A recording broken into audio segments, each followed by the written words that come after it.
इस भविष्यवाणी की पढ़ाई में आप सबका एक बार फिर स्वागत है। मैं उम्मीद कर रहा हूँ कि इस भविष्यवाणी के गहरे अध्ययन में आप प्रभु के द्वारा बहुतायत से आशीष प्राप्त कर रहे हैं। उम्मीद कर रहा हूँ अजीज़ों कि ये सबक आप केवल सुन ही नहीं रहे हैं बल्कि अपने जीवन में बहुत गहरे रूप से अमल भी कर रहे हैं। आज एक बहुत अहम पाठ हमारे सामने रखा जा रहा है और मैं आपसे ये गुजारिश करूँगा कि कृपया करके पूरे पाठ के दौरान परमेश्वर के साथ प्रार्थना में रहिएगा कि परमेश्वर आपको ये सच्चाई में इस प्रकार दृढ़ कर दें ताकि आप इस सच्चाई को बहुतों तक पहुंचाने वाले बन पाएं।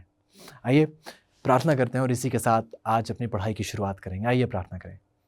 प्यारे परमेश्वर, प्रभु शुक्रगुजार है आपके वचन की सच्चाई के लिए और धन्यवाद ही है प्रभु आपकी पवित्र आत्मा के उस परिश्रम के लिए जिसके द्वारा आप बार बार प्रभु हमें इन गहरी बातों को समझाते हैं।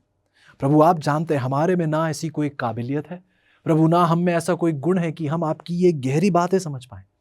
इसलिए हम शुक्रगुजार हैं प्रभु, क्योंकि ये आपकी बदौलत हम इन सब बातों को समझ पा रहे हैं। आपकी पवित्र आत्मा की अगुवाई में हम इन बातों को बेहतर समझ पा रहे हैं। प्रभु विनती है एक बार फिर हमारे दिल में जहाँ कहीं भी जिस किसी कोने में भी पाप कहीं छिपा बैठा है, कोई मैल है, कोई दाग धब्बा कलंक है पाप का, प्रभु विनती है कि आप कृपया करके उसे हमेशा के लिए हमारे दिल से दूर कर दें ताकि प्रभु हम आपके लिए हमेशा से हमेशा तक चमकते हुए पाए जाएं। प्रभु धन्यवाद ही है इस खास सीख के लिए जो अब आप हम पर उंडेलने जा रहे हैं। और प्रभु विनती है कि हमारी अगुवाई कीजिएगा ताकि हमारे दिल आपकी पवित्रता से तृप्त होकर बहुतों तक इन सच्चाई को केवल बातों में ही ना बता सके बल्कि अपनी जीवन शैली से दूसरों तक पहुंचाने वाले बन पाएं। धन्यवाद है प्रभु, क्योंकि ये सब कुछ हम आपके प्यारे बेटे प्रभु यीशु के नाम से मांगते हैं। आमीन आमीन। आप सबका एक बार फिर स्वागत है अजीजों। और भविष्यवाणी की इस पढ़ाई में हम दानियल और प्रकाशित वाक्य की किताब पर ध्यान दे रहे हैं। हम उन सच्चाइयों को देख रहे हैं जो प्रभु ने अपने संपूर्ण इस वचन में हमारे सामने रखी हैं और हम देख रहे हैं किस प्रकार सच्चाई दर सच्चाई हमारे जीवन में एक मजबूती लाती है। आज का पाठ एक बहुत अहम पाठ है जीजों। आज का हमारा शीर्षक है कि परमेश्वर ने ये योजनाएं बनाई। परमेश्वर ने योजनाएं बनाई। आइए कहानी हमें ले चलती है निर्गमन की किताब में। सच्चाई ये चीजों की यहोवा ने इससे पहले कभी भी ऐसे पराक्रमी चिन्ह और चमत्कार नहीं दिखाए थे। जब परमेश्वर ने अपने लोगों को, इसराइलियों को मिस्र की गुलामी से रिहाई दिलाई और जब वह इन्हें जंगल के रास्ते से लेकर जा रहा था, हम देखते हैं कि फिरौन के राज्य पर एक के बाद एक महामारी आती चली गई थी और ऐसा तब तक होता रहा जब तक उसने अपने बंदियों को रिहा करने के लिए वह बिल्कुल मजबूर नहीं हो गया। हम देखते हैं कि जब ये मिस्र से निकलकर प्रभु की अगुवाई में लाल समुद्र तक पहुंचे तो प्रभु ने उस लाल समुद्र को दो भाग में बांट दिया और ये युवा राष्ट्र जो अभी अभी स्वतंत्र हुआ था, प्रभु इन्हें अपनी ओर खींचे चले ला रहे थे। हम देखते हैं कि जब वो पीछे मुड़कर देखते हैं तो उनके पीछा करने वाले जो शत्रु थे, प्रभु ने उन्हें उस लाल समुद्र में ही डुबा दिया था। जंगल में प्रवेश करने के बाद परमेश्वर ने अपने बहुत से लोगों को उस वायदा किए गए देश, जो कनान का देश था, उस देश के विपरीत दिशा में, दक्षिण की दिशा में उन्हें लेकर गए और इससे पूरे इस्राएली जो थे वह आश्चर्यचकित रह गए। प्रभु जानते थे अजीजों, जो सच्चाई जो इस्राएली नहीं समझ पा रहे थे, प्रभु जानते थे कि इससे पहले कि वह अपनी विरासत प्राप्त करने के लिए तैयार हों, उन्हें संगठित होने की ज़रूरत थी। उन्हें परमेश्वर पर पूर्ण रूप से भरोसा सीखने की ज़रूरत थी। ऐसा वह गुलामी से तो निकल आए थे, लेकिन अभी वह उस वायदे की ज़मीन पे कदम रखने के लिए तैयार नहीं थे। वह उस कनान में प्रवेश करने के लिए तैयार नहीं थे। इसलिए परमेश्वर ने एक बहुत अहम सीख अपने लोगों को दी। यह सीख उन्हें उस वायदे की जमीन, उस जगह के लिए तैयार कर रही थी। दिल बहुत खुश होता है ये सच्चाई सुनकर। क्यों? क्योंकि यदि आप ध्यान दें तो ये कहानी केवल प्राचीन इस्राएल की नहीं, ये कहानी आज परमेश्वर के आत्मिक इस्राएल की भी है। इस प्राचीन इस्राएल की तरह आज आप और मैं भी एक सफर में हैं। प्रभु आज आपको और मुझे भी हमारी गुलामी से रिहाई दिलाना चाहता है। आप शायद सोच रहे होंगे कि नहीं, मैंने तो कभी मिस्र देश देखा ही नहीं है। शायद चित्रों में मैंने कुछ उसकी तस्वीरें देखी हैं, लेकिन मैं कभी मिस्र देश नहीं गया। सच्चाई है अजीजों, हमारे आत्मिक जीवन में यदि आप और मैं पाप को गले लगाए बैठे हैं तो आज आप और मैं भी गुलामी में हैं। प्रभु हमें इस गुलामी से रिहाई दिलाना चाहते हैं, क्योंकि प्रभु ने हमारे लिए, गौर से सुनेगा, किसी दुनियावी कनान नहीं, उस स्वर्गीय कनान की तैयारी की है। और प्रभु जानते हैं कि गुलामी से निकलने पर हम अभी उस स्वर्गीय कनान के लिए तैयार नहीं हैं। इसलिए प्रभु ने आपके और मेरे लिए एक बहुत अहम सीख की है, एक ऐसी योजना परमेश्वर ने तैयार की है जो हमें उस स्वर्गीय कनान के लिए तैयार कर सकेगा। आइए मेरे साथ गौर कीजिएगा आज के पाठ पर। परमेश्वर हमें दिखाते हैं, हमें यह साबित करके दिखाते हैं कि उस जंगल के रास्ते में, कठिन रास्ता था, लेकिन जब जब परमेश्वर के लोग भूखे थे, परमेश्वर ने स्वर्ग से उन्हें रोटी खिलाई। जब जब वह प्यासे थे, परमेश्वर ने उस चट्टान में से झरने की तरह पानी निकाल कर उन्हें दिया। जब वह अचानक से पीछे मुड़ते हैं, देखते हैं कि जो शत्रु उन पर आक्रमण करने के लिए जा रहे थे, परमेश्वर ने उनके ऊपर उन्हें एक चमत्कारिक विजय प्राप्त करवाई। अंत में इस्राएली हम देखते हैं कि जब वह उस पवित्र पर्वत, उस सिनाई पर्वत के बिल्कुल कदमों तक पहुंचे, वहां परमेश्वर ने कुछ ऐसा किया जो ना उन्होंने पहले कभी किया था, ना इसके बाद कभी ऐसा बाइबल में उन्होंने किया। उन्होंने पूरे राष्ट्र के सामने अपनी वाचा, अपनी 10 आज्ञाओं को बोलकर उनके सामने रखा। हम देखते हैं कि परमेश्वर ने मूसा को उस पर्वत के ऊपर बुलाया था ताकि वह पत्थर में लिखे हुए उस प्रतिलेख को प्राप्त कर सके, लेकिन परमेश्वर ने उसे कुछ और भी दिया था। हम देखते हैं अजीजों कि उस 40 दिनों और 40 रातों के लिए परमेश्वर के साथ पहाड़ पर रहने के दौरान मूसा का परमेश्वर के लिए एक सुंदर वहनीय मंदिर बनाने के लिए एक स्पष्ट निर्देश उसे परमेश्वर की ओर से मिले। यह स्वर्ग में उसके वास्तविक निवास स्थान, उसके पवित्र स्थान का एक छोटा नमूना था। और यह अनोखी संरचना, यदि आप गौर करें, यह पवित्र स्थान, यह सीख जो परमेश्वर ने उसे दी, यह तंबू जो उसे उस बंजर जमीन पर खड़ा करना था, यह परमेश्वर का पवित्र स्थान, उसका निवास स्थान जो उसे अब एक जो स्वर्गीय पवित्र स्थान का नमूना था, जो उसे अब इस पृथ्वी पर बनाना था। हम देखते हैं कि अजीजों इस निवास स्थान के द्वारा, इस पवित्र स्थान के द्वारा हम देखते हैं कि एक बहुत अहम सीख परमेश्वर अपने लोगों के सामने रखते हैं, क्योंकि जो ये पवित्र स्थान हमें पाप से बचाने के लिए परमेश्वर की उस योजना को हमारे सामने पेश करता है। वो योजना जो परमेश्वर ने पूरी दुनिया के लिए तैयार की है, उस योजना जिसके द्वारा परमेश्वर अपनी इस पूरी रचना को बचाने का प्रयास कर रहे हैं। जो हम देखते हैं कि ये पवित्र स्थान की पढ़ाई परमेश्वर का एक उद्देश्य पाठ है जो परमेश्वर के और करीब हमें खींचा चला ले आता है। परमेश्वर चाहते हैं अजीजों कि आज आप परमेश्वर की बनाई हुई इन योजनाओं पर गौर करें, इस पवित्र स्थान की पढ़ाई पर आप गौर करें। इसी के साथ अजीजों आइए आज के मुफ्त ऑफर को आपके सामने रखा जाए। यदि आपका ध्यान इस अध्ययन संदर्शिका की ओर जाए तो आप देखेंगे आज की हमारी ये अध्ययन संदर्शिका है, परमेश्वर ने योजनाएं बनाई। आज हमारा शीर्षक, जो सवाल जवाब आज हम कर रहे हैं, वह सब इस अध्ययन संदर्शिका में पाए जाते हैं। ऐसो यदि आप चाहते हैं कि आप भी इस अध्ययन संदर्शिका को प्राप्त कर सकें तो आपके स्क्रीन पर इसी वक्त एक फ़ोन नंबर है। यदि आप उस फ़ोन को अभी कॉल करें, उस नंबर को कॉल करें, तो आप अभी के अभी इस मुफ्त ऑफ़र को प्राप्त कर सकते हैं और ये अध्ययन संदर्शिका निःशुल्क आपके घर तक पहुंचा दी जाएगी। स्क्रीन पर एक वेबसाइट का भी वर्णन है, आप उस वेबसाइट के माध्यम से भी इस अध्ययन संदर्शिका को ऑर्डर कर सकते हैं और एक बार फिर अजीजों मुफ्त ये संदर्शिका आपके घर तक पहुंचा दी जाएगी। अपने पहले सवाल पे जाते हैं। सवाल पूछा जाता है कि परमेश्वर ने मूसा को क्या बनाने के लिए कहा और क्यों?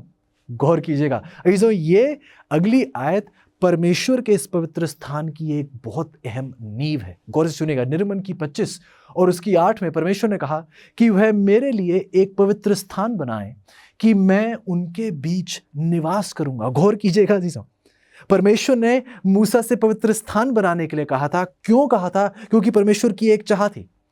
परमेश्वर की एक चाह थी, मनुष्य की रचना से ही परमेश्वर की दिल की ये गहरी चाह थी कि मैं बस अपने लोगों के साथ रहना चाहता हूं। ऐसो आज भी कुछ बदला नहीं है।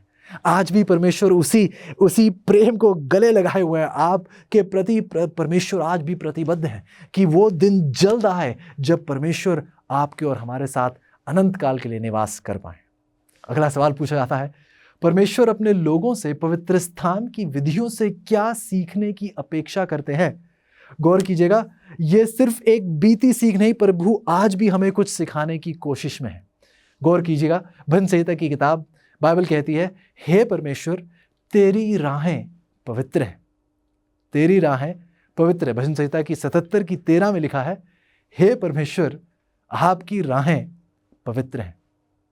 जो परमेश्वर का मार्ग या परमेश्वर की उद्धार की योजना, यह संसारिक पवित्र स्थान में जो इस पृथ्वी पर प्रभु ने वो पवित्र स्थान, एक उद्देश्य पाठ जो हमारे सामने रखा, उसमें ये योजनाएं प्रकट होती हैं। पवित्र स्थान में सब कुछ या इसकी सेवाओं से जुड़ा हुआ सब कुछ, ये उन योजनाओं का प्रतीक था जो प्रभु यीशु हमें बचाने के लिए कर रहे हैं। अजीजों, जब तक हम पवित्र स्थान और उसकी इन सेवाओं को नहीं समझेंगे तो सच्चाई ये है, हम तब तक प्रभु की उस उद्धार की योजना को भी पूरे तरीके से समझ नहीं पाएंगे। एक व्यक्ति बहुत बढ़िया तरीके से कहते हैं कि यदि आप इस पवित्र स्थान के विषय में एक परीक्षा ले रहे हो और इस परीक्षा में बहुत से सवाल हों और अलग अलग सवाल हों जो पवित्र स्थान के विषय के साथ जुड़े हुए हैं, तो यदि आप हर सवाल के जवाब में प्रभु यीशु लिख दें तो भी आपको पूरे मार्क्स मिलेंगे। यदि हर सवाल का जवाब आप प्रभु यीशु के नाम से ही दें तो आपको पूरे नंबर मिलेंगे। भाई इसलिए क्योंकि अजीजों, इस पवित्र स्थान ये एक उद्देश्य पाठ था। इसकी हर एक सेवा, इसका हर एक चिन्ह, इसमें रखा हर फर्नीचर, ये उस प्रभु यीशु की ओर ही इशारा करता है। तो आइए इस पढ़ाई में आगे बढ़ते हैं। सवाल पूछा जाता है कि मूसा ने पवित्र स्थान के लिए ये ब्लूप्रिंट, ये नक्शा जो है, ये कहाँ से प्राप्त किया था। बाइबल बताती है निर्गमन की 25 की 40 में कि सावधान रहकर इन सब वस्तुओं को उस नमूने के समान बनवाना जो तुझे इस पर्वत पर दिखाया गया है। ये जो पवित्र स्थान के नक्शे, इसके निर्माण के लिए पूरी विशिष्टताओं के साथ सिनाई पर्वत पर परमेश्वर द्वारा ये मूसा को ये नक्शे दिए गए थे। इब्रानियों की 8 की 5 भी इसी सच्चाई की पुष्टि करती है। ये पवित्र स्थान स्वर्ग में परमेश्वर के वास्तविक पवित्र स्थान का एक नमूना था। पहला पवित्र स्थान जो एक तंबू था, यह एक सुंदर, एक तंबू के प्रकार की यह संरचना थी। हम देखते हैं कि वहाँ परमेश्वर की महिमा में जो मौजूदगी थी वहाँ निवास करती थी और विशेष सेवाएं आयोजित की जाती थीं।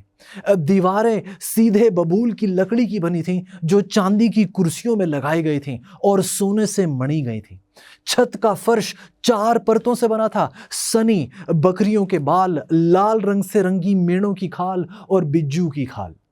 इसमें 2 कक्ष थे इस पवित्र स्थान में। एक, उस पहले कक्ष को पवित्र स्थान कहा जाता था और उस दूसरे कक्ष को महापवित्र स्थान कहा जाता था, जिसके बाहर एक आंगन था जिसके चारों ओर एक दायरा बना हुआ था, एक फेंस चारों ओर बनी हुई थी। जब आप इस पाठ की समीक्षा करते हैं अजीजों, तो इन बातों को ध्यान में रखिएगा ताकि आप काल्पनिक नजरों से इस पवित्र स्थान को और बेहतरी से देख पाएं। अगला सवाल पूछा जाता है कि आंगन में क्या फर्नीचर था, आंगन में क्या चीजें रखी गई थी। आइए पढ़ते हैं निर्गमन की 29 की 18 में। तब उस पूरे मेढ़े को वेदी पर जलाना, वह तो यहोवा के लिए होम बलि होगा। ये पहला वो फर्नीचर था। आप पवित्र स्थान में प्रवेश करते साथ, आंगन में कदम रखते साथ ही आप सबसे पहले इस होम बलि की वेदी पर आपकी नजर जाती है। ठीक इसके बाद एक हौद थी। निर्गमन की 30 की 18 में लिखा है, एक कांसे की, एक पीतल की ये चिलमची बनाओ और उसको पानी से भर दो। पहले हमने देखा कि एक होम बलि की वेदी, ये वह स्थान है जहां पशुओं की बलि दी जाती थी।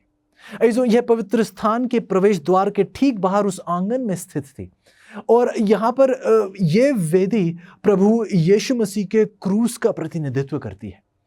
ठीक जैसे उस बलि के पशु, जो बलि का जो पशु था वह प्रभु यीशु का प्रतिनिधित्व करता था। सबका ध्यान प्रभु यीशु की ओर आकर्षित करता था, जो सर्व प्रथम व परम बलिदान था।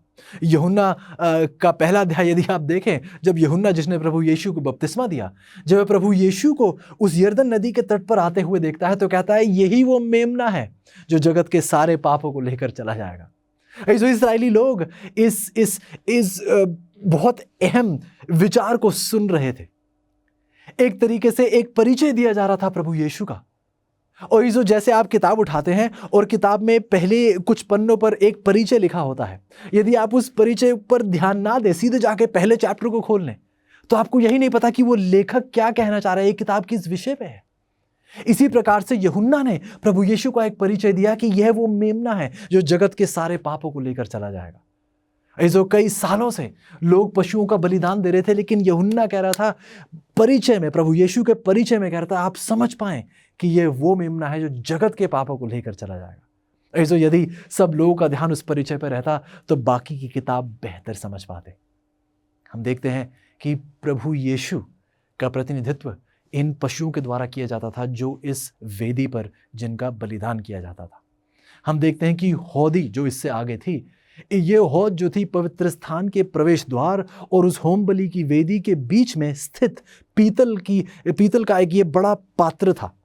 जो यहाँ पर याजक पवित्र स्थान में प्रवेश करते समय या फिर बलि चढ़ाने से पहले अपने हाथों और पैरों दोनों को इस हौद के पानी से धोता था।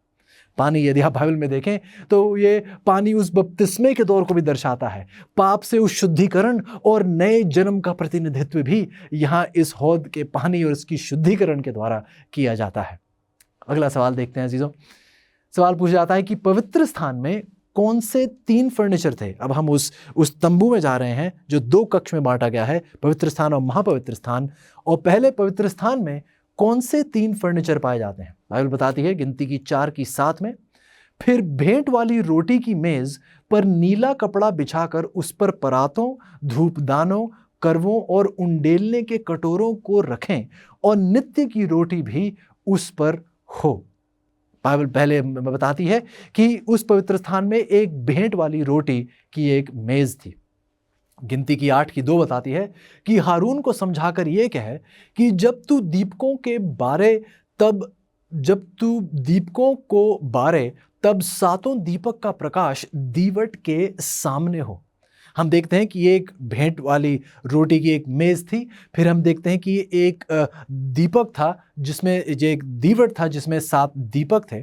हम आगे ये भी देखते हैं, बाइबल बताती है हमें निर्गमन की 30 की 1 में कि फिर धूप जलाने के लिए बबूल की लकड़ी की एक वेदी बनाना जिसे सोने से ढका गया था।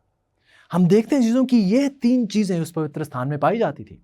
भेंट की रोटी की मेज जो उस जीवित रोटी प्रभु यीशु को दर्शाती है। यूहन्ना की 6 की 51 में प्रभु यीशु बताते हैं किस प्रकार वही कहते हैं कि मैं ही जीवन की रोटी हूं। प्रभु यीशु यह भी कहते हैं कि आप जो एक मनुष्य है वह केवल रोटी के द्वारा ही नहीं, वह हर वचन के द्वारा जीवित रहेगा जो परमेश्वर के मुख से निकलते हैं। यदि आप गौर करें तो प्रभु यीशु खुद उस रोटी की तुलना अपने आप से करते हैं जो प्रभु यीशु जीवन की रोटी हैं। प्रभु यीशु ये भी देखिए कि उस रोटी की तुलना वचन के साथ करते हैं।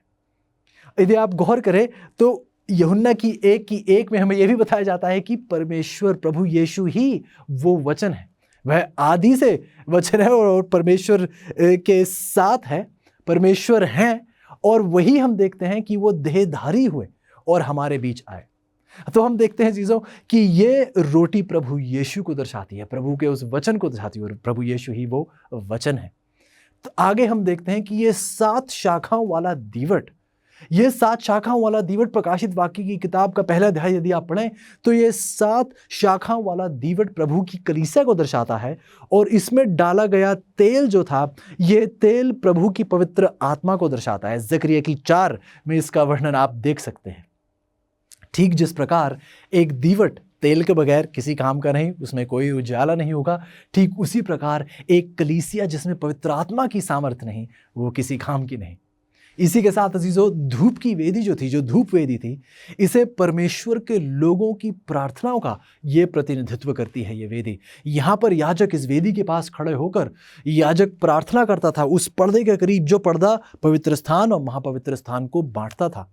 इस वेदी पर खड़े होकर, इस वेदी के पास खड़े होकर जो याजक था बाहर खड़े पापी के प्रायश्चित के लिए विनती करता था। इसी के साथ हम अगला सवाल उठाते हैं कि परम पवित्र स्थान में क्या विशेष वस्तु थी। बाइबल हमें बताती है निर्गमन की 26 की 34 में, फिर परम पवित्र स्थान में साक्षी पत्र के संदूक के ऊपर प्रायश्चित के ढक्कन को रखना, इसे एक दया का आसन भी कहा जाता था। जो परम पवित्र स्थान में एकमात्र वस्तु थी जिसे साक्षी का संदूक कहा जाता था। यह सोने से मढ़ा हुआ था, बाबुल की लकड़ी का बना था, लेकिन ये बाबुल की लकड़ी सोने से ढकी हुई थी। संदूक के ऊपर ठोस सोने से बने दो स्वर्गदूत थे। यहां इस चित्रकार ने प्रयास किया है इन्हें दर्शाने का। हम देखते हैं कि ये ठोस सोने के दो स्वर्गदूत थे।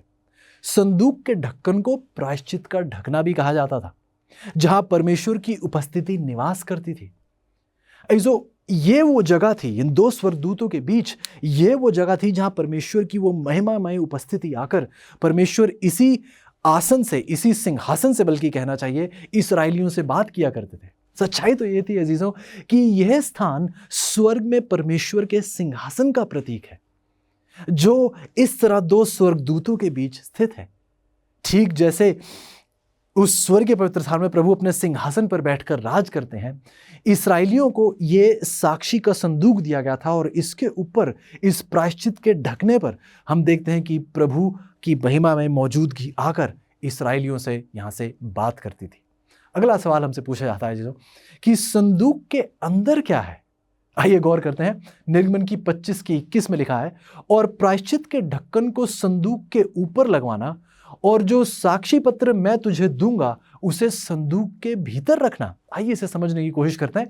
व्यवस्था विवरण के 10 की 4 और 5 में लिखा है, और फिर यहोवा ने उन पट्टियों पर पहले वालों के लिखे समान 10 वचन लिखे। तब मैं पर्वत से नीचे उतर आया। मूसा हमें बता रहा है, कहता है कि मैं पर्वत से नीचे उतर आया और पट्टियों को अपने बनवाए हुए संदूक में धर दिया, और यहोवा की आज्ञा के अनुसार वह वही रखी हुई है।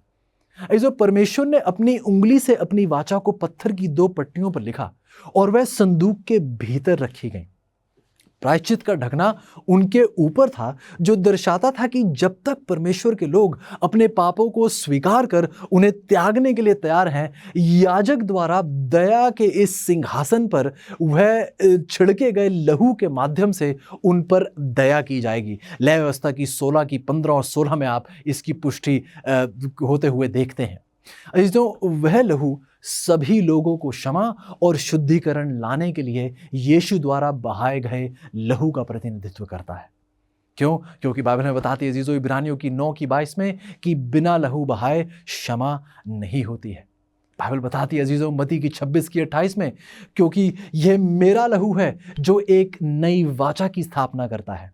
यह बहुत लोगों के लिए बहाया जा रहा है ताकि उनके पापों को क्षमा करना संभव हो सके। जो लोगों को यह समझने में मदद करने के लिए कि पशुओं की बलि देना आवश्यक था, कि क्रूस पर बहाए गए उस यीशु के लहू के बिना पाप की क्षमा नहीं हो सकती।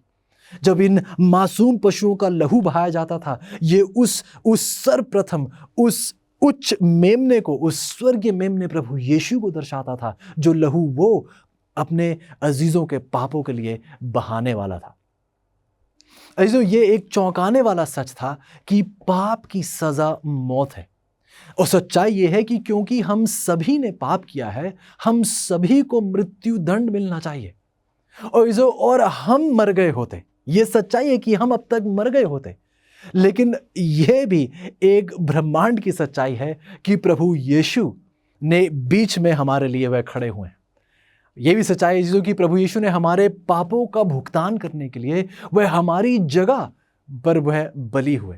हमारी जगह उन्होंने जो मृत्यु दंड हम पर आना था, प्रभु यीशु ने अपने आप पर ले लिया और अपना सिद्ध जीवन हमारे नाम कर दिया है। अजीजों, एक पापी व्यक्ति जब अपनी बलि का पशु लाता है और वह अपने हाथों को उस बलि के सिर पर रखता है, कोई सवाल पूछता है कि ये हाथों को उस बलि के सिर पर क्यों रखता है। अजीजों, लय व्यवस्था की 1 की 4 और 5 आप देखें तो बाइबल में बताती है कि किस प्रकार एक पापी उस बलि के पशु को लाता है और फिर उस पशु के सर पर हाथ रखकर वह अपने पापों की माफी मांगता है।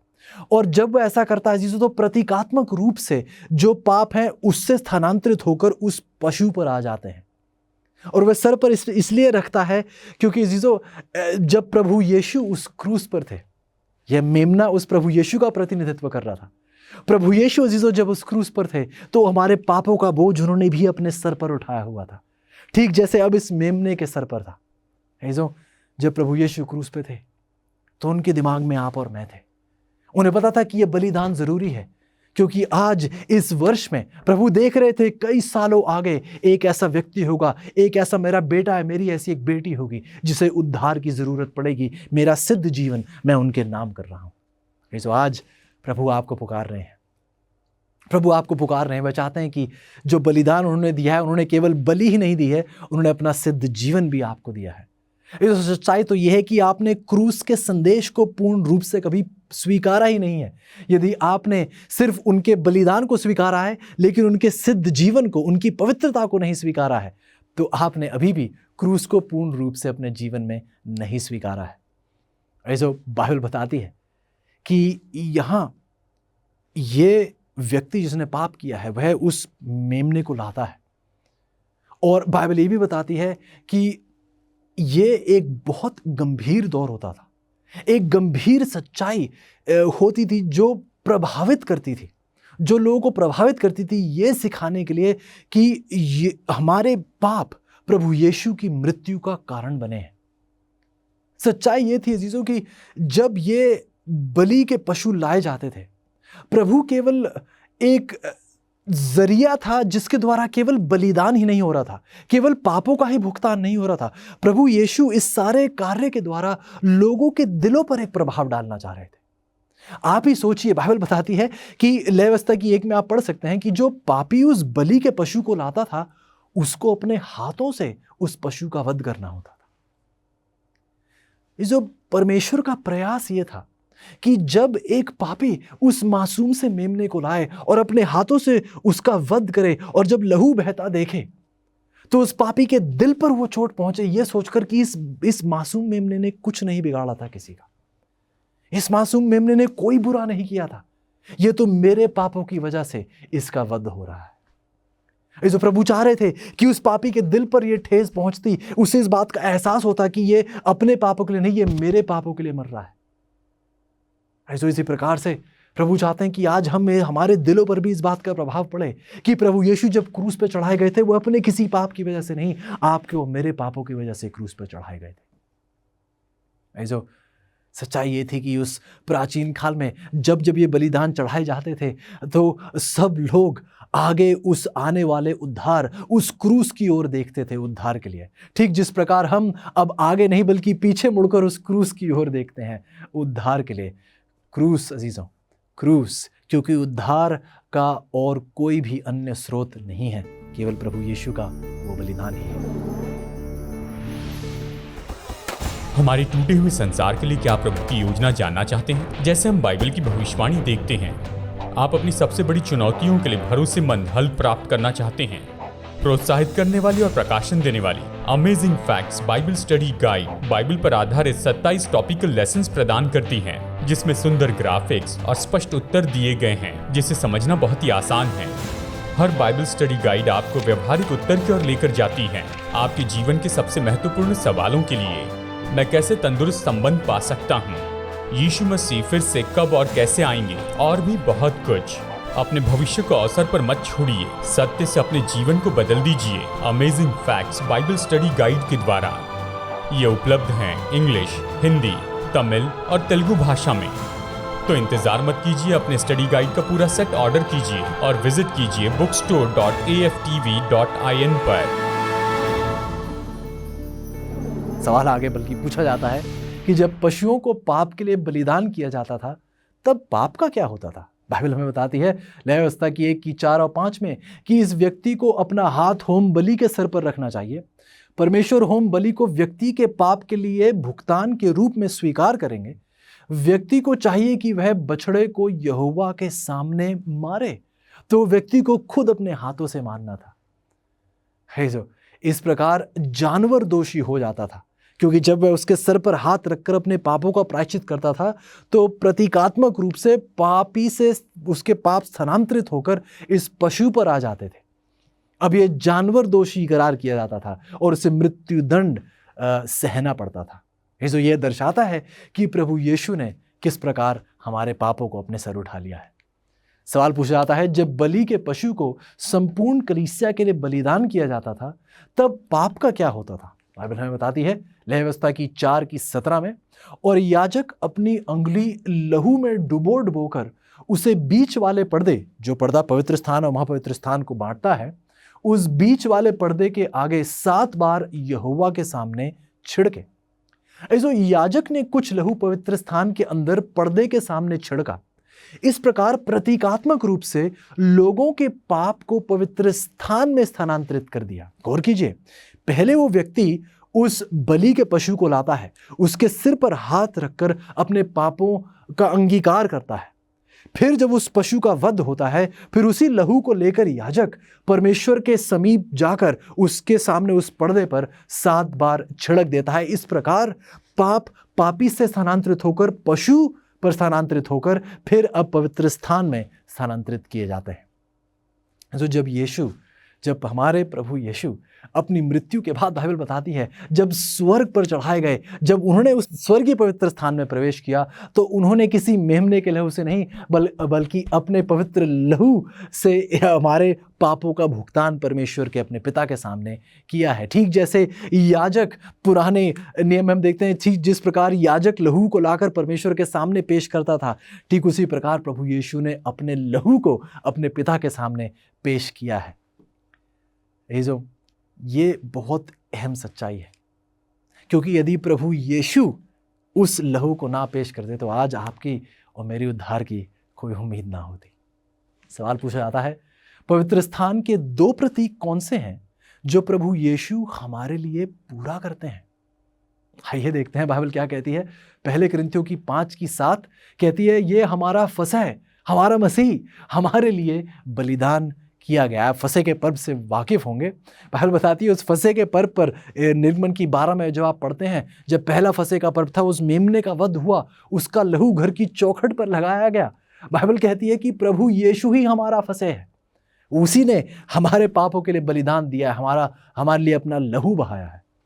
इब्रानियों की 4:14 कहती है, सो जब हमारा ऐसा बड़ा महायाजक है जो स्वर्गों से होकर गया है, अर्थात परमेश्वर का पुत्र यीशु, तो आओ हम अपने अंगीकार को दृढ़ता से थामे रहें। बाइबल हमें बताती है कि यीशु हमारे पापों के लिए बलिदान के रूप में और हमारे स्वर्गीय महायाजक के रूप में कार्य कर रहे हैं। इस प्रकार हमारे लिए 2 आश्चर्य कर्मों को वह पूरा कर रहे हैं अजीजों। पहला, एक पूर्ण जीवन परिवर्तन। ये वो तब ही मुमकिन हो सकता है, यह संपूर्ण जीवन का परिवर्तन तभी मुमकिन हो सकता है जब हम प्रभु यीशु में एक नया जन्म लेते हैं। ऐसो एक नया जन्म जिसमें अतीत के सभी पाप क्षमा किए गए हैं। यूहन्ना की 3:3-6 आप पढ़ सकते हैं, और रोमियो की 3:25 में इस सच्चाई की पुष्टि आप देख सकते हैं। इसी के साथ दूसरी, वर्तमान और भविष्य में एक सामर्थी रूप से सही जीवन जीने की शक्ति, ये भी हमें प्रभु यीशु की ओर से ही मिलती है। ऐसो ये 2 चीजें एक व्यक्ति को धर्मी बनाती हैं, जिसका अर्थ है कि उस व्यक्ति और परमेश्वर के बीच एक सही, एक जीवित, एक करीबी रिश्ता जो है वो मौजूद है। कर्मों, अपने स्वयं के प्रयासों से एक व्यक्ति के लिए धर्मी बनने का कोई रास्ता नहीं है, यह नामुमकिन है, क्योंकि धार्मिकता अजीजों अनुग्रह से आती है, जो केवल प्रभु यीशु ही प्रदान कर सकते हैं। प्रेरितों के काम की 4:12 में आप इसकी पुष्टि देख सकते हैं। ऐसो ये विश्वास से धार्मिकता है, जो धार्मिकता का एकमात्र सच्चा रूप है। ये प्रभु यीशु पर विश्वास और ये उद्धार जो प्राप्त होता है, ये अनुग्रह जो प्राप्त होता है, ये केवल प्रभु यीशु ही हमें प्रदान कर सकते हैं। ये हम अपने हाथों, अपने बल का प्रयास में कभी नहीं, इस बल के प्रयास से हम कभी भी उस उद्धार को नहीं प्राप्त कर पाएंगे। तो हम देखते हैं चीज़ों, बाइबल हमें बताती है कि प्रभु यीशु हमारे लिए वो फसह का पर्व, हमारे लिए वो मेमना, हमारे लिए वो बलिदान बने, और हमारे लिए एक मध्यस्थ के तौर पर आज हमारे महायाजक बनकर भी हमारे लिए विनती कर रहे हैं। हम देखते हैं अगला सवाल पूछा जाता है, यीशु द्वारा प्रदान की गई धार्मिकता के विषय में बाइबल हमें कौन सी 6 अद्भुत प्रतिज्ञाएं देती है? यीशु द्वारा प्रदान की गई धार्मिकता के विषय में बाइबल हमें कौन सी 6 अद्भुत प्रतिज्ञाएं देती है? गौर कीजिएगा। पहले यूहन्ना की 1:9 में लिखा है, यदि हम अपने पापों को मान लें तो वह हमारे पापों को क्षमा करने और हमें सब अधर्म से शुद्ध करने में विश्वास योग्य और धर्मी है। ऐसो आइए हम एक पल के लिए भी यह सवाल ना पूछें, एक पल के लिए भी किसी 2 राय में ना रहें, किसी शक में ना रहें, किसी संदेह में ना रहें। प्रभु ने हमसे वायदा किया है, और बाइबल कहती है यदि हम अपने पापों को स्वीकार लें, यदि हम अपने पापों की क्षमा उसने उस परमेश्वर से मांगे, तो वह हमारे पापों को क्षमा करने, हमें सब अधर्म से शुद्ध करने में विश्वास योग्य और धर्मी है। ये जो प्रभु वफादारी से हमारे पापों को क्षमा करना चाहते हैं, लेकिन प्रभु चाहते हैं कि हम अपने पापों को मान लें, स्वीकार लें। जो यशायाह की 44:22 और पहले यूहन्ना की 1:9 में हमें ये पहली प्रतिज्ञा मिलती है। ये प्रतिज्ञा हमें बताती है कि परमेश्वर हमारे पिछले पापों को ढक देंगे और हमें बेगुनाह मानेंगे। प्रभु, जैसा हमने पढ़ा, प्रभु विश्वास योग्य हैं और धर्मी हैं। यदि हम अपने पापों को मान लेंगे तो प्रभु यीशु हमारे पापों को ढकेंगे और हमें बेगुनाह मानेंगे। अगली प्रतिज्ञा पाई जाती है रोमियो की 8:29 में, जो प्रतिज्ञा हमें बताती है कि यीशु हमसे प्रतिज्ञा करते हैं कि वह हमें परमेश्वर के स्वरूप में बहाल करेंगे यदि हम स्वीकार लेंगे। ये निमंत्रण कितना अद्भुत है। यदि हम अपने पापों को केवल मान लें, अंगीकार कर लें, तो प्रभु हमसे वायदा करते हैं कि वह हमें परमेश्वर के स्वरूप में बहाल करेंगे। अगली प्रतिज्ञा, सामर्थी प्रतिज्ञा, फिलिपियों की 2:13 में हमें बताती है। ये प्रतिज्ञा प्रभु हमसे करते हैं कि प्रभु यीशु हमें परमेश्वर की मर्जी पूरा करने की शक्ति और इच्छा देते हैं।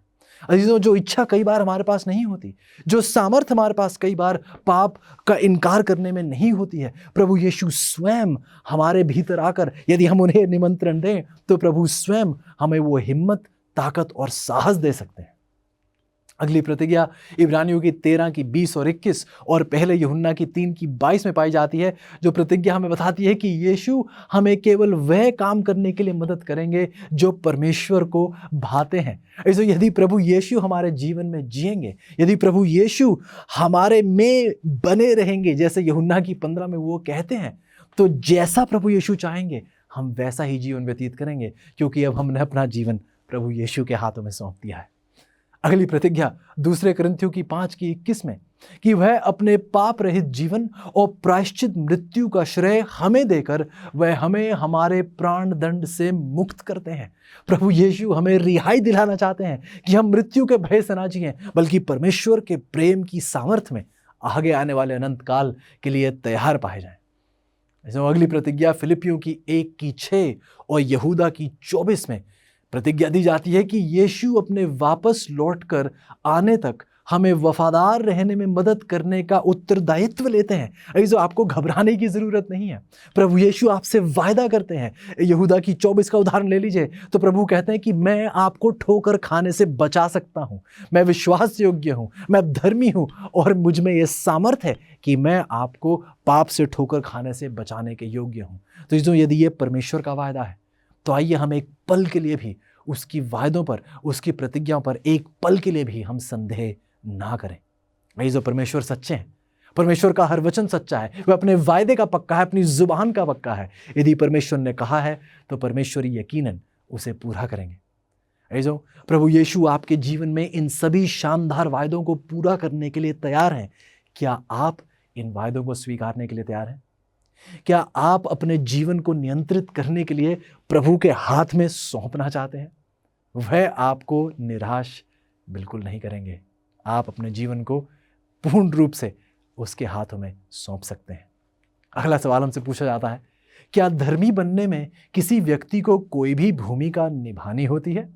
बाइबल हमें जवाब देती है। मत्ती की 7:21 में प्रभु यीशु हमें बताते हैं कि प्रभु प्रभु कहने वाला हर व्यक्ति स्वर्ग के राज्य में नहीं जा पाएगा, बल्कि वह जो स्वर्ग में स्थित मेरे परम पिता की इच्छा पर चलता है वही उसमें प्रवेश पाएगा। हमारी एक भूमिका है, वह यह है कि हम अपने हृदयों का मन फिराव कर प्रभु यीशु की ओर झुकें, उसे अपने दिलों में आने का निमंत्रण दें, इस दिल के सिंहासन पर आकर हमारे जीवन का शासन हम उसके हाथ में दें। ये हमारी भूमिका है। ऐसो हम में सामर्थ्य नहीं है, हम में ताकत, हिम्मत और शक्ति नहीं है। इसलिए प्रभु यीशु कहते हैं कि मैं ये सब कुछ करूंगा, पर क्या आप मुझे आने की इजाजत देंगे? क्या आप इजाजत देंगे कि मैं आपके दिल के सिंहासन पर बैठकर मैं आपके जीवन का संचालन करूं? ऐसो हमें आज ही यह निर्णय लेना होगा। बहुत से लोग तो यह मानते हैं कि यीशु उन सभी को स्वर्ग ले जाएंगे जो उनकी आज्ञाओं की परवाह किए बिना केवल उसके नाम का दावा करते हैं और वह स्वर्ग जा सकते हैं। लेकिन आप जानते हैं कि ये घातक विश्वास सत्य बिल्कुल नहीं है। मत्ती की 7:14 इस बात की पुष्टि करती है। अगला सवाल पूछा जाता है कि प्रायश्चित के दिन फिर क्या होता था? प्रायश्चित के दिन क्या हुआ? बाइबल बताती है, लेवी व्यवस्था की किताब 16 अध्याय 30 आयत, क्योंकि उस दिन तुम्हें शुद्ध करने के लिए याजक द्वारा तुम्हारे निमित्त प्रायश्चित किया जाएगा और तुम अपने सब पापों से यहोवा के सम्मुख पवित्र ठहरोगे। जो प्रायश्चित का दिन न्याय का पवित्र दिन था, जो इस्राएल में प्रति वर्ष एक बार मनाया जाता था। लेवी व्यवस्था की 23:27 में आप इसका वर्णन देख सकते हैं। प्रत्येक पाप का अंगीकार और त्याग करना पड़ता था अजीजों। पूरे साल आप जानते हैं किस प्रकार वो जो लहू उस बलि के पशु से लेकर उस पर्दे पर छिड़का जाता था। एक तरीके से सब पापों का हिसाब अब परमेश्वर के सामने था। जिन लोगों ने प्रभु के सामने ये पाप लाने से इनकार कर दिया था, वह उसी दिन इस्राएल की छावनी में से हमेशा के लिए नाश कर दिए जाते थे। लेवी व्यवस्था की 23:29 में आप इसका वर्णन देख सकते हैं। उस दिन 2 बकरों का चयन किया जाता था। एक प्रभु का बकरा होता था और दूसरा बकरा जो शैतान का प्रतिनिधित्व करता था। लेवी व्यवस्था की 16:7 और 8 आप पढ़ सकते हैं। यहोवा के लिए जो बकरा तय किया जाता था, वह लोगों के पापों के लिए बलिदान किया जाता था और उसका लहू परम पवित्र स्थान में ले जाया जाता था और प्रायश्चित के ढकने के ऊपर परमेश्वर के सामने उस लहू को छिड़का जाता था। अरीजों, केवल इसी विशेष न्याय के दिन महायाजक साल में सिर्फ एक बार उस परम पवित्र स्थान में प्रवेश करता था। जो ये छिड़का हुआ लहू जो प्रभु यीशु के बलिदान का प्रतिनिधित्व करता था, यह परमेश्वर द्वारा फिर स्वीकारा जाता था और लोगों के कबूल किए गए पापों को पवित्र स्थान से महायाजक पर स्थानांतरित किया जाता था और फिर वह उन्हें इन कबूल किए गए पापों को बलि के उस बकरे, जो बकरा शैतान को दर्शाता था, वह उस पर सौंप दिए जाते थे, जिस बकरे को फिर ले जाकर जंगल में छोड़ दिया जाता था। इस तरह पवित्र स्थान को लोगों के पापों से प्रतीकात्मक रूप से शुद्ध किया जाता था। जो कि पिछले पूरे वर्ष में छिड़के गए लहू द्वारा उस पवित्र स्थान में स्थानांतरित किए गए थे, अब वो सारे पाप अब उस शैतान पर डालकर उसे एक जंगल, उस बंजर जमीन में छोड़ दिया जाता है। अजीजों, हम देखते हैं अजीजों कि ये एक चित्रण था और ये आने वाली बातों का एक पूर्वाभास था। गौर कीजिएगा अजीजों, ये बहुत गहरी सच्चाइयां हैं जो बहुत जल्द परमेश्वर दिखा रहे हैं कि ये सब पाप जो इस पृथ्वी पर हुए हैं, बहुत जल्द उस शैतान के सिर पर इन सारे पापों का जो नतीजा है उसके सिर पर आएगा और उसे इस पाप का दंड का भुगतान करना होगा। आगे देखते हैं, जो बाइबल बताती है, सवाल पूछा जाता है कि क्या प्रायश्चित का पुराना दिन स्वर्गीय पवित्र स्थान की शुद्धि का पूर्वाभास कराता था?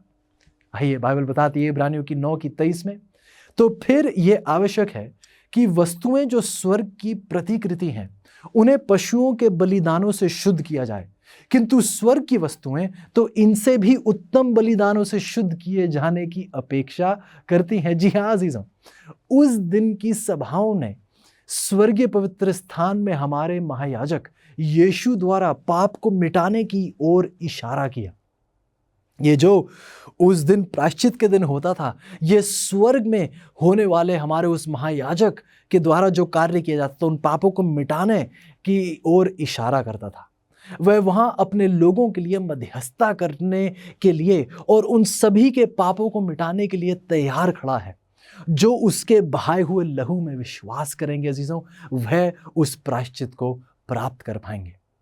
प्रायश्चित का वो प्राचीन दिन जो आज हमारे इस्राएली भाई बहन योम किपुर के नाम से भी जानते हैं, यह पृथ्वी ग्रह के लिए किए जाने वाले अंतिम प्रायश्चित का पूर्वाभास देता है। अजीजों, सच्चाई यह है कि अंतिम प्रायश्चित अंतिम न्याय की ओर ले जाता है हमें, जो हर व्यक्ति के जीवन में पाप के प्रश्न को हमेशा के लिए सुलझा देगा।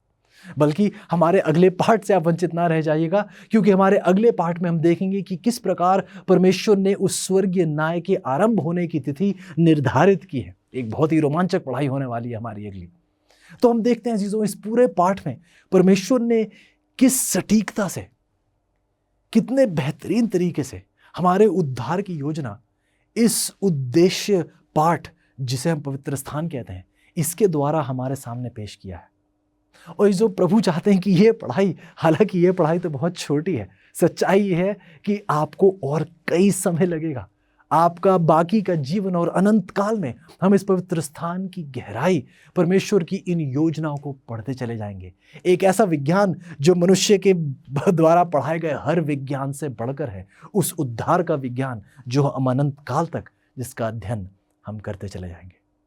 तो सवाल आज ये अजीजों की, आज आपने इस पाठ की जानकारी के द्वारा जो प्रभु यीशु ने जो योजनाएं आपके लिए तय की हैं, आप इन सब बातों को जानकर आज आप क्या निर्णय लेते हैं? आइए, हमारा सवाल आपके सामने रखा जाता है जिसका जवाब आपको देना है कि क्या आप अपने जीवन को पूरी तरह से प्रभु यीशु के हाथों में सौंपने के लिए तैयार हैं ताकि वह आपको धर्मी बनाने वाले चमत्कार कर सकें?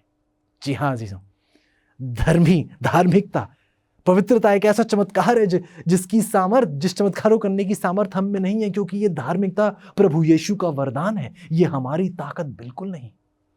तो फिर क्या आज आप अपने जीवन को पूरी तरह से प्रभु यीशु के हाथ में सौंपने के लिए तैयार हैं? क्या आप अपना सब कुछ आज प्रभु यीशु के नाम करना चाहते हैं? जिस प्रभु यीशु ने अपनी जान आपके लिए दी, अपना लहू आपके लिए बहाया, वो लहू आज भी ताज़ा है अजीजों, वो लहू आज भी सामर्थी है। अगर मेरे कोई अजीज हैं जो आज किसी पाप के बोझ के तले दबे चले जा रहे हैं, तो अजीजों आप अपनी पापों से नजर हटाइए, क्योंकि यदि आपकी आंखें आपके पापों पर बनी रहेंगी तो केवल कमजोरी ही हाथ लगेगी। अपनी नजरों को पाप से हटाकर उस परमेश्वर की ओर लगाएं जो आपको बचाने के योग्य है। ऐसे परमेश्वर की ये योजनाएं हैं, और परमेश्वर की योजनाएं सामर्थी है। परमेश्वर विश्वास योग्य है, क्योंकि परमेश्वर एक सर्वशक्तिमान परमेश्वर है, अपने वायदों का पक्का है। क्या आज आप अपना सब कुछ उस परमेश्वर के नाम करना चाहते हैं? क्या आज आप इस दुनिया से अपना मन फिराव कर परमेश्वर की ओर देखना चाहते हैं? और क्या आप अनंत काल उसके साथ बिताने के लिए तैयार हैं? यदि आपका निर्णय है, आप जहां कहीं भी हो, जिस किसी भी स्थिति में हो, जिस किसी भी परेशानी या मुसीबत में हो, ये मत भूलिए कि आपका परमेश्वर आपकी हर मुसीबत से बढ़कर है। कि आप अपना सब कुछ उसको आज देना चाहते हैं? यदि आपकी इच्छा है तो आइएगा मेरे साथ, प्रार्थना में जुड़िएगा। आइए अपना सब कुछ प्रभु के नाम करें। आइए। प्यारे परमेश्वर, धन्यवादी हैं प्यारे प्रभु इस सामर्थी संदेश के लिए, इस जीवन देने वाली सच्चाई के लिए, प्रभु पवित्र स्थान की इन योजनाओं के लिए, इस पवित्र स्थान के उद्देश्य पाठ के लिए, जिसके द्वारा प्रभु हम इतनी गहरी गहरी सीख आज प्राप्त कर रहे हैं। धन्यवादी हैं प्यारे प्रभु, क्योंकि प्रभु हम इन सीख के योग्य नहीं। प्रभु हम में ऐसी कोई खूबी, कोई चंगाई नहीं। प्रभु आज हम अपनी ओर देखते हैं, हमने ऐसा क्या किया है कि प्रभु यीशु हमसे इतना प्रेम करते हैं। प्रभु हमें एहसास होता है कि आप हमसे प्रेम हमारी भलाई की वजह से नहीं, क्योंकि बल्कि आप स्वयं प्रेम है। बाइबल हमें बताती है प्रभु कि परमेश्वर ही प्रेम है। शुक्रगुजार हैं प्रभु कि आपने हमसे ऐसा अतुल्य, ऐसा अविश्वसनीय प्रेम किया है। धन्यवादी है प्रभु। प्रभु आज मैं अपने अजीजों के लिए विनती करता हूँ, शायद आज कोई बहुत पस हिम्मत है, शायद आज कोई भाई या बहन बहुत निराश है, पाप का बोझ बहुत भारी है। प्रभु विनती करता हूँ कि आज ये दुनिया से नजर हटा के अपनी नजरें आपकी ओर लगाएं। और आपने वायदा दिया है प्रभु कि आप विश्वास योग्य हैं, आप धर्मी हैं। यदि हम अपने पापों को स्वीकारेंगे तो आप हमें एक नया जीवन देंगे, हमें शुद्ध करेंगे और एक नए जीवन में प्रवेश करने की सामर्थ्य देंगे। धन्यवादी हैं प्यारे प्रभु, धन्यवादी हैं क्योंकि आपकी प्रतिज्ञाएं सच्चे हैं, दृढ़ हैं और अनंत काल तक बरकरार रहेंगी। इसलिए विनती है प्रभु कि आप हमारी अगुवाई करें, ताकि हमारा सब कुछ आपके नाम हो और हम जहां कहीं भी जाएं, जो कुछ भी करें, केवल परमेश्वर और परमेश्वर की ही महिमा हो। ये सब कुछ प्रभु हम आपके प्यारे बेटे प्रभु यीशु के नाम से विश्वास समेत मांगते हैं, आमीन।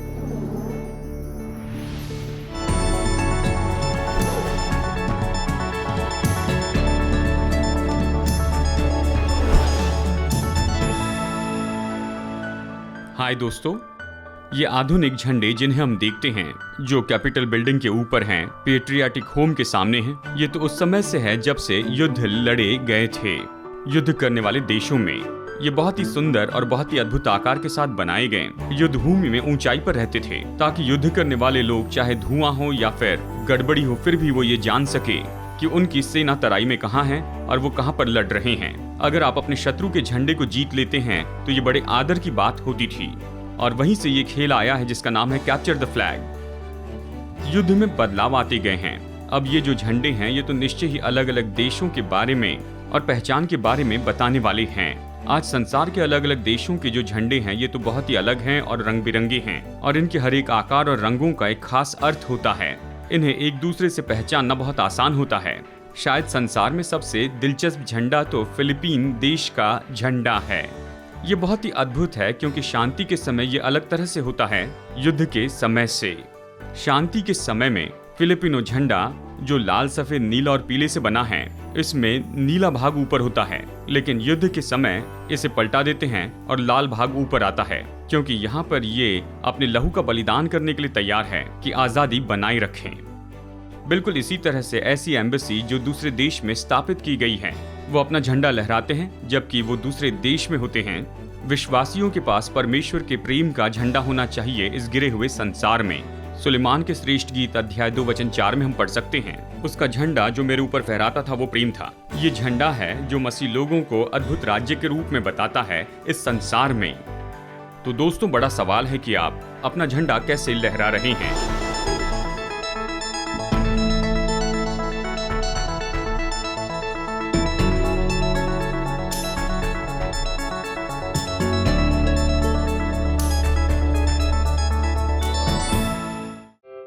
पर्याप्त अमेजिंग फैक्ट्स बाइबल अध्ययन नहीं मिल सका? अधिक सच्चाई से भरे कार्यक्रमों का आनंद लेने के लिए आपको अगले सप्ताह तक प्रतीक्षा करने की आवश्यकता नहीं है। Amazing facts India media library AFTV.in पर जाएं। AFTV.in पर आप सीधे अपने कंप्यूटर या मोबाइल यंत्र से कई भाषाओं में वीडियो प्रस्तुतियों के साथ साथ मुद्रित सामग्री का आनंद दिन के 24 घंटे सप्ताह के 7 दिन ले सकते हैं। AFTV.in पर जाएं।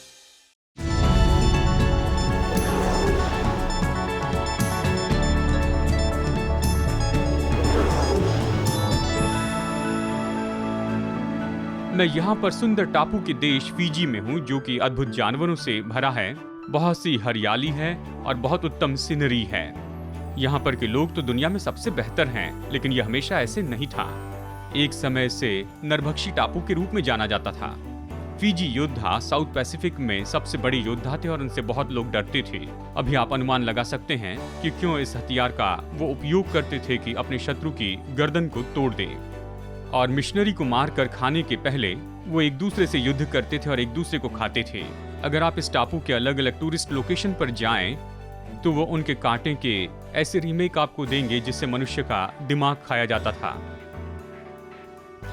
सच में एक जनजाति के मुखिया थे, रैटू उड्रे उड्रे, जो 1800 की सदी में थे। Guinness book of world record में उनका नाम है कि उन्होंने बहुत से लोगों को खाया। वो किसी भी मनुष्य को खाने के बाद में एक पत्थर यहाँ पर फेंकते थे। जिंदगी के अंत में बहुत से पत्थरों का ढेर उन्होंने लगाया। अनुमान लगाया जाता है कि उन्होंने लगभग 900 मनुष्यों को खाया। मेरे प्रभु,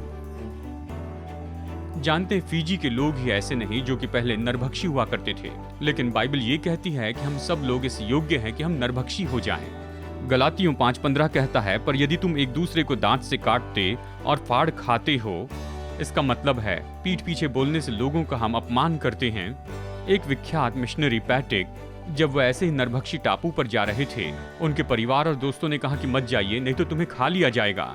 उन्होंने कहा इससे कोई फर्क नहीं पड़ता कि मेरे मरने के बाद मुझे कीड़े खाए या नरभक्षी लोग मुझे खाए, जब तक कि मैं प्रभु की इच्छा में बने रहूं। और वह ऐसे नरभक्षी टापू पर गए और बहुत से लोगों को मसीह के पास लाए और बुढ़ापे में दीर्घायु में मरे।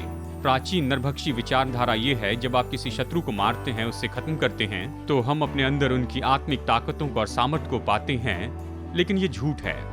लेकिन इस तरह के नरभक्षी होने के बारे में वचन में बताया है। बिल्कुल सही। यीशु ने यूहन्ना अध्याय 6 वचन 53 में कहा, जब तक तुम मेरा मांस न खाओ और लहू न पियो, तुम में कोई जीवन नहीं है। ऐसा करने के लिए हथियारों की जरूरत नहीं, आपको बस उसका वचन पढ़ना है और उसके जीवन के बारे में सीखें और विश्वास से उसे अपना प्रभु स्वीकार करें, और आप नया दिल पाएंगे और नई सृष्टि बनेंगे। आप अभी इसे कर सकते हैं।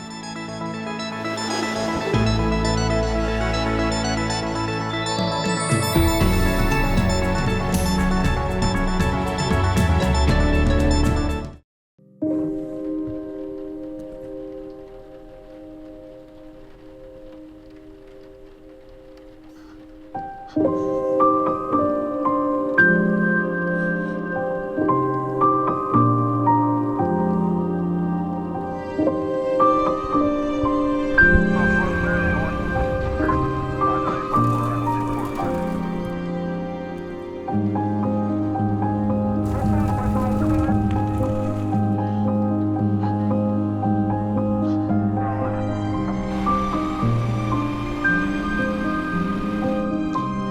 फिर ऐसा होगा कि कोई दर्द नहीं होगा, न पुलिस स्टेशन, न कोई बीमारी, न मृत्यु, न दुख उठाना। ये तो असली बात है दोस्तों। हमारे संसार का ये दुख तो परमेश्वर की योजना के अनुसार नहीं था। वो सब कुछ अपनी असली योजना में वापस लेकर आएगा।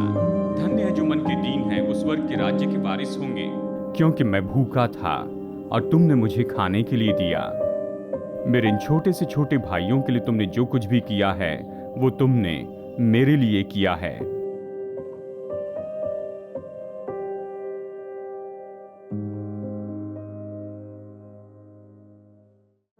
क्या आप जानते हैं अमेजिंग फैक्ट्स का फ्री बाइबल स्कूल भी है, जिससे आप अपने घर की सुविधाओं में रहते हुए कर सकते हैं। ये 27 सुंदर विवरण दिए गए पाठ हैं जो आपको प्रभु वचन का अध्ययन करने में मदद करेंगे। ये इंग्लिश, हिंदी, तमिल और तेलुगु भाषा में उपलब्ध हैं। तो इस फ्री बाइबल स्टडी कोर्स के लिए आज ही साइन अप कीजिए। तो आज ही एनरोल करने के लिए विजिट कीजिए biblestudy.aftv.in पर।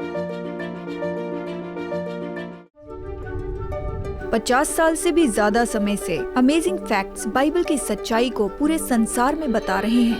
यीशु की आज्ञा है कि हम प्रचार करें, हर देश में, हर जाति में, हर भाषा में प्रचार करें। आपकी प्रार्थना और सहायता के लिए धन्यवाद।